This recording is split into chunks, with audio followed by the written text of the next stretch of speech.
Shabbat Shalom, everyone. This Shabbat, we celebrate something that is pretty extraordinary and rare within the Jewish calendar. We take out 3 Sifrei Torah, one for Shabbat Parashat Mishpatim, one for the regular Torah reading, one for Rosh Chodesh, because we're celebrating Rosh Chodesh Adar, and one for Shabbat Shekalim, the first of 4 special Torah readings that precede Passover. When Shabbat Shekalim comes, we know that Passover is not so far away. Each month, with Rosh Chodesh, the Shabbat before Rosh Chodesh, we announce the new month. We let the community know that the new month is coming. In that announcement, we say the following: Chadesh Aleinu, we say to God, Chadesh Aleinu et HaChodesh Haba leTova v'livracha. We ask God to renew our lives in the coming month with goodness and with blessing. Over the past few days, as I've thought about the confluence of these events, Shabbat Parashat Mishpatim, Rosh Chodesh Adar, and Shabbat Shekalim, I thought about those words, what it means to renew, what it means to think about our lives for a blessing in this coming month. Judaism is a religion that is centered around the idea that although we live in an imperfect world, this world of flesh and blood, this world of messiness that we have, that we inhabit every day, we always need to keep in mind the aspiration of a more perfect world, of something that is better. And we constantly exist in this place of tension, this tension between what is and what should be, or what is and what could be. We wonder which world our Judaism will inhabit.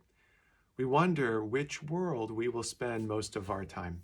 If we lose sight of that perfect world, then we lose sight of our hopes and our dreams, of our aspirations, of everything we're living for.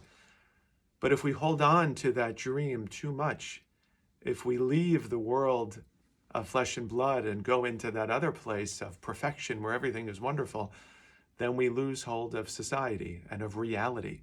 We lose hold of everything that is holding us down to the ground.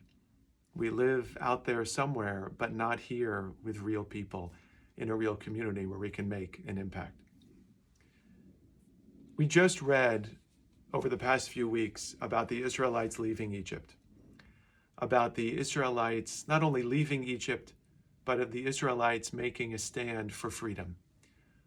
We sang 2 weeks ago, Shirat Hayam, the song at the sea, this beautiful declaration of praise in God for allowing us to be free. We might imagine that the following Torah reading would elucidate that. And that's, of course, what we got last week, Parashat Yitro with the 10 Commandments, another incredible declaration of what law and society could be.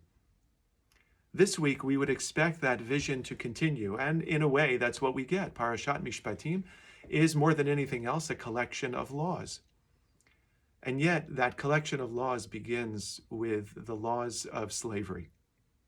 We might expect that as we're coming out of an experience of slavery, after we read the 10 Commandments, we might expect that this week's Torah reading would begin by saying, no more slavery. Slavery is outlawed from this moment on, no more slaves. And yet that is not what is said.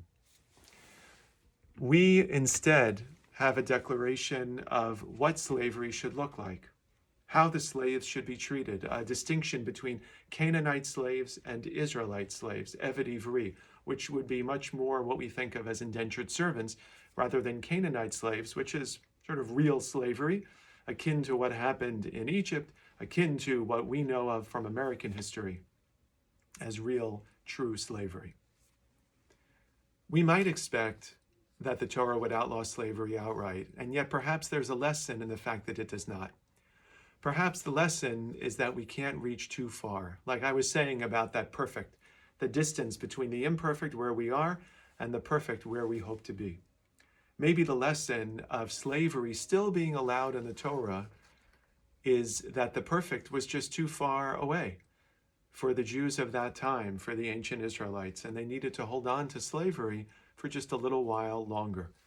Of course, we all know that slavery was outlawed in Judaism 2,000 years ago, something we can be proud of. But reading these words about the rules of slaves and how to hold on to slaves is still a bit jarring. It's still a bit difficult to read, to understand that our tradition embraced, or if not embraced, at least tolerated slavery. I think about that when I think about Rosh Chodesh and this notion of blessing our new month to come. I hope that this is a new month of goodness and of health and of happiness for all of us. But as I think about Shabbat Shkalim, that third Torah that we remove on this Shabbat, I think about additional lessons that there might be for us on this Shabbat.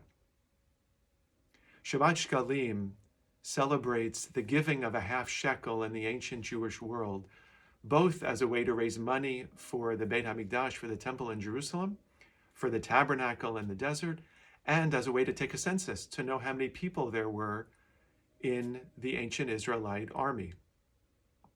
Maybe Shabbat Shkalim is a way for us to take count of ourselves, for us to take count of our commitment to our community, our commitment to our own families, those close to us, and the commitment to that better world. As we take out those 3 Sifrei Torah this Shabbat, we remember Parashat Mishpatim, laws that bind us, that hold us together, and that inspire us hopefully to reach for more. We think about Rosh Chodesh and the inspiration we have that each month can be a little bit better than the one that came before. And we have Shabbat Shkalim, and we understand the need to be a part of a larger community, to contribute to that community, to help out however it is we can. Understanding, of course, that Shabbat Shkalim is the first of 4 special Shabbatot leading up to Passover. So we know as we embrace those messages that the ultimate holiday that celebrates our freedom from slavery is not too far away. I hope that everyone has a restful and peaceful Shabbat Shalom.